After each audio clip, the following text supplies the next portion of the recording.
Bentrovati, eccoci nuovamente al nostro appuntamento dedicato allo sport, www.venetoglobe.sport, venetoglobe.com, la sezione appunto dedicata allo sport, in onda o in modalità on demand sulla nostra web tv e poi naturalmente ogni sera 19:40 circa sul canale 95 di Caffè TV 24 per Veneto e Friuli Venezia Giulia, sulla tv che copre il nord Italia, Emilia Romagna e Marche compresa.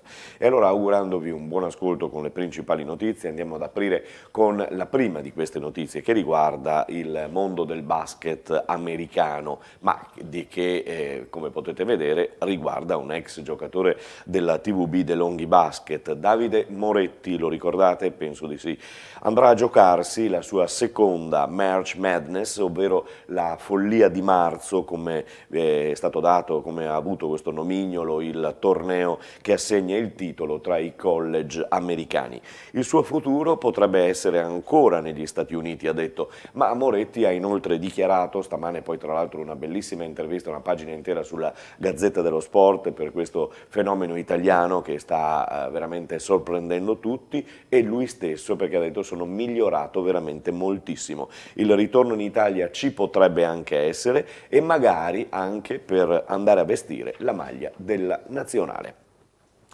Da una cosa bella dello sport allo squallore di interessi economici e politici nella costruzione futura, perché ancora non si è cominciati a costruire lo stadio della Roma a Roma. Tangenti, in Campidoglio è stato arrestato il 5 Stelle De Vito, ma il club giallorosso continua a dire che vuole andare avanti nella costruzione dello stadio.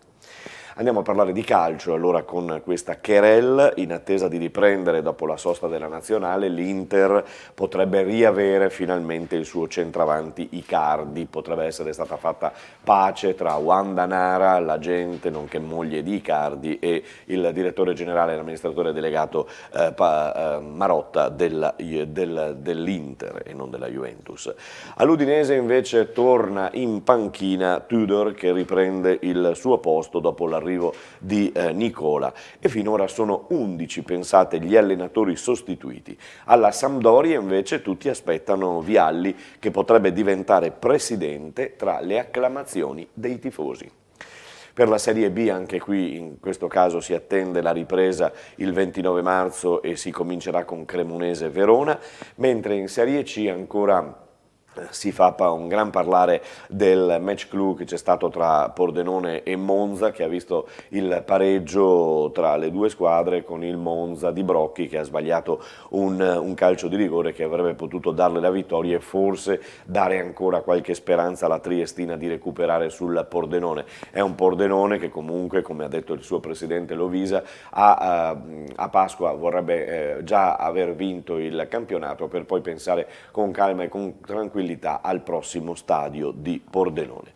Per quanto riguarda Serie D ed eccellenza non ci sono grosse novità, ci trasferiamo nel campionato di promozione, nel girone D, abbiamo la lotta bellissima tra Prodeco Montello e Portogruaro. Ieri non abbiamo resistito durante la presentazione del torneo da Loris, non abbiamo resistito a porre alcune domande al direttore sportivo del Prodeco Montello Carlo Casagrande proprio sulla prima squadra. È lotta ancora tra Prodeco Montello e Portogruaro, ne parlavamo con Marchetti una ventina di giorni fa, e lì la lotta insomma è qua. Sì. Aspettate lo scontro diretto. Sì, diciamo che lo scontro diretto molto probabilmente sarà decisivo, fermo restando che prima dello scontro diretto noi abbiamo due gare importanti, domenica contro il Lovis e il 31 a Favaro. Per mia abitudine non mi piace pensare allo scontro diretto prima di pensare all'Ovis, perché per noi in questo momento il Lovis è la squadra importante che dobbiamo, diciamo, affrontare domenica. È chiaro, è un campionato strepitoso, mi sono confrontato anche con altri, diciamo, persone del mondo del calcio, pensiamo che a 65 punti mancano ancora 5 partite e abbiamo 19 punti di vantaggio sulla terza in classifica. Voi capite che è stata una cavalcata in questo momento importantissima, tenendo presente che all'inizio non eravamo partiti per ottenere, cioè, no, non si sperava di arrivare a questo punto, si sapeva di aver fatto una squadra, diciamo, buona squadra, però in quel momento c'erano squadre un po' più accreditate, vedi Città di Caule, lo Pitergina stessa, il Portogruaro. A me non dispiaceva per niente il 90, perché il 90 secondo me è una squadra importante, e poi il Fossate, cioè c'erano delle realtà magari paritetiche a noi e 2 o 3 che magari qualcosa avevano più di noi. Magari l'entusiasmo, il fatto di non avere nessun tipo di pressione, si è creato un bel ambiente, si è creato un bello spirito all'interno dello spogliatoio, sai, poi l'appetito viene mangiando e adesso siamo qua e sicuramente nessuno mollerà un centimetro per provare a fare una cosa storica, perché sì, io non ho ricordi insomma, che alla 25esima giornata 2 squadre a pari punti con 65 punti, sì, penso c'è una squadra che è arrivata a 80 punti qualche anno fa, è stata il Martellago con un allenatore che era Matteo Vianello. L'anno che ha vinto il Martellago hanno fatto 80 punti e dunque adesso che diciamo ci sarebbe anche questa proiezione, vi dico che cioè, è pazzesco, una cosa fuori insomma, ecco. Però siamo qua e cerchiamo, a sto punto sì. Sì, non era Loris Bellè, ma era Carlo Casagrande, direttore sportivo del Prodeco Montello, che ha tracciato quindi le linee per quanto riguarda il suo finale di campionato, che insomma vedrà la lotta tra le 2 formazioni. La pagina del basket la apriamo con la TVB e con questo giocatore, ex giocatore, ora allenatore di Forlì, ha accettato di sedersi in panca a Forlì e ha accettato nella settimana in cui poi dovrà affrontare la sua ex squadra. Lui giocava con la Benetton basket, insomma Marcello Nicola lo si è visto e lo si vedeva sempre durante le partite della TVB al Palaverde. Domenica sarà invece seduto in panchina per Forlì contro proprio una trevigiana, contro proprio la TVB Basket De Longhi.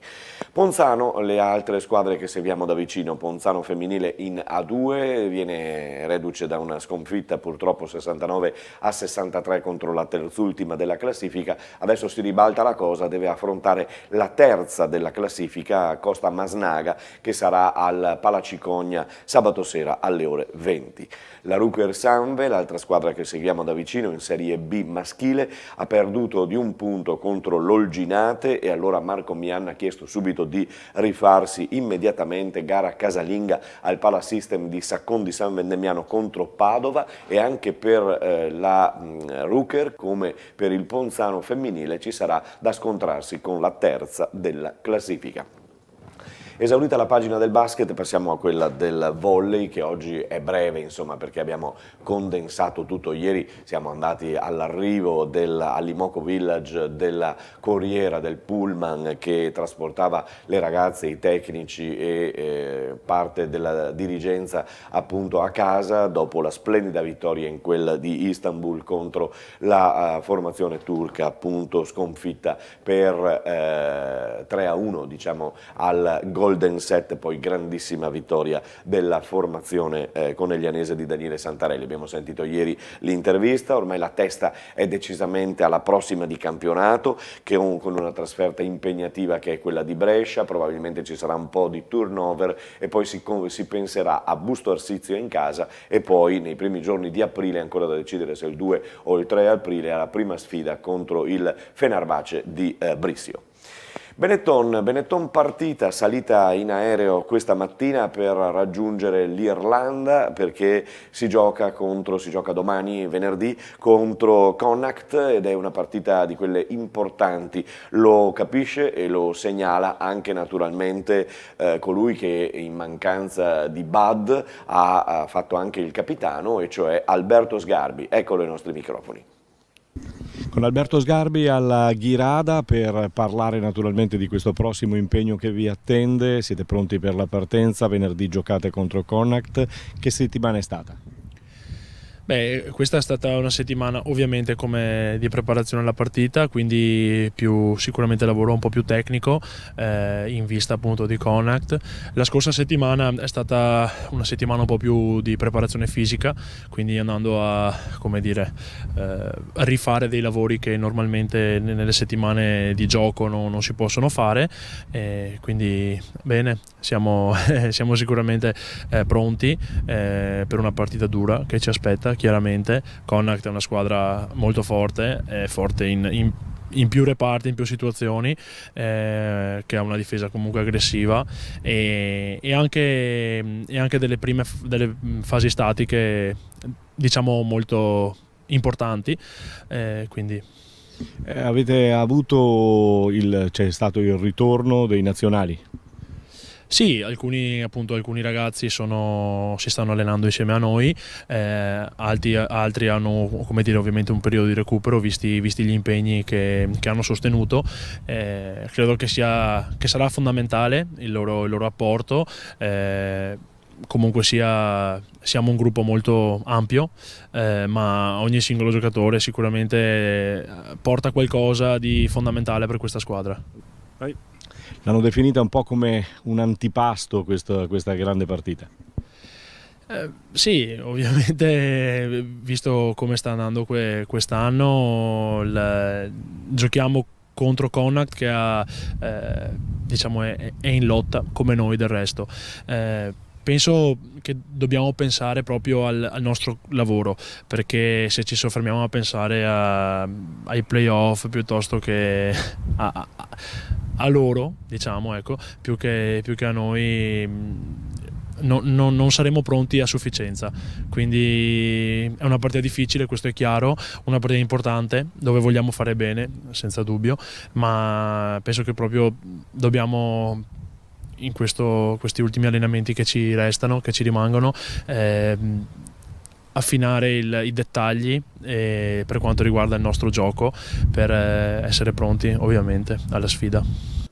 E allora domani sera in Irlanda la sfida contro Connacht per quanto riguarda appunto la Benetton Rugby. Torniamo a parlare di atletica leggera, lo facciamo con la corsa su strada del prossimo 1° maggio ad Oderzo. Nelle settimane trascorse ne avevamo già parlato, la presentazione, ritorniamoci perché avevamo un debito con la presidentessa dell'Atletica Tre Comuni e allora proprio andiamo a sentire le parole dell'avvocato Francesca Ginaldi. Arriva il 1° maggio, arriva questa grande manifestazione, ha sottolineato cultura e sport anche lei. Certo, cultura e sport, così non ci sarà più nessuno in Italia che non potrà sapere che gli abitanti di Oderzo sono gli opitergini. Con questo nome speciale noi vogliamo segnalare proprio la nostra particolarità, che è data da questo cuore antico con lo sguardo al futuro, come si dice. Qual è la nostra specialità, la nostra particolarità? È quella di essere capaci non solo di organizzare eventi sportivi tecnicamente molto ambiziosi e molto validi, ma anche quella di offrire una grande accoglienza. L'accoglienza, l'intuizione che abbiamo avuto è di devolvere l'accoglienza ai pari dei ragazzi che correranno. I ragazzi che correranno sotto i 20 anni saranno accolti dai loro pari, i ragazzi della nostra scuola. Questa è un po' l'intuizione di questi ultimi 3 anni, da quando è iniziato il trofeo Opitergium, corsa su strada per ragazzi under 20. Rimangono ferme le altre nostre specialità, cioè la gara internazionale del 1° maggio che è arrivata alla 23esima edizione. Lo diceva in sede di conferenza stampa prima, a Torino, a Venaria, ha ribadito che la specialità è la corsa su strada.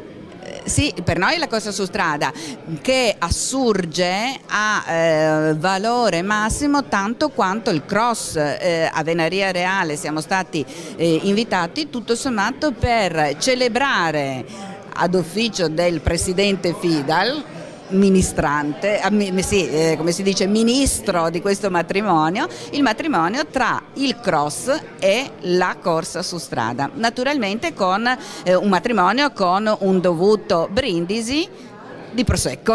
È un brindisi anche per i campioni fatti in casa, lo sottolineavo prima con il sindaco. Beh, ecco, di questo siamo orgogliosissimi, no? Abbiamo Niccolò Bedini che ha veramente avuto i primi insegnamenti di atletica leggera nelle fila della nuova Atletica Trecomune. Adesso si allena comunque qui vicino, la mamma è anche una runner, il ragazzo è molto sostenuto dalla famiglia, la mamma è una runner della nuova Atletica Trecomuni. A proposito di connubio, scuola, sport, educazione tra i pari, quando siamo andati a presentare il nostro progetto di connubio, sport e cultura alle scuole di Oderzo, il dirigente della scuola frequentata da Niccolò Bedini mi ha detto con un orgoglio estremo so chi siete perché è il mio studente Niccolò Bedini, quindi questo a sottolineare il fatto che bisogna veramente pensare ai ragazzi come non a compartimenti stagni, non solo come atleti, non solo come studenti, ma come ragazzi. Questa Francesca Ginaldi, la presidente dell'associazione della società Trecomuni, e allora continuiamo a parlare di atletica perché oggi a Palazzo Rinaldi di Treviso presentazione della Treviso Marathon. Dopo essere stata manifestazione valevole per l'assegnazione dei tricolori master sulla distanza nel 2018, la Treviso Marathon di domenica 31 marzo prossimo sarà valevole come campionato regionale di maratona, la 42,195 classe A della IAF, dopo la misurazione ufficiale AIMS effettuata dal giudice misuratore Stefano Bassan, torna dunque protagonista speciale, questa volta in regione. Asiago, siamo all'hockey per concludere, perde la seconda gara con Jesenice, 2-0 adesso la serie e allora bisogna assolutamente vincere domani sera all'Odegar sull'altopiano di Asiago. Con questa notizia termina il nostro appuntamento informativo sportivo, noi ci risentiamo domani.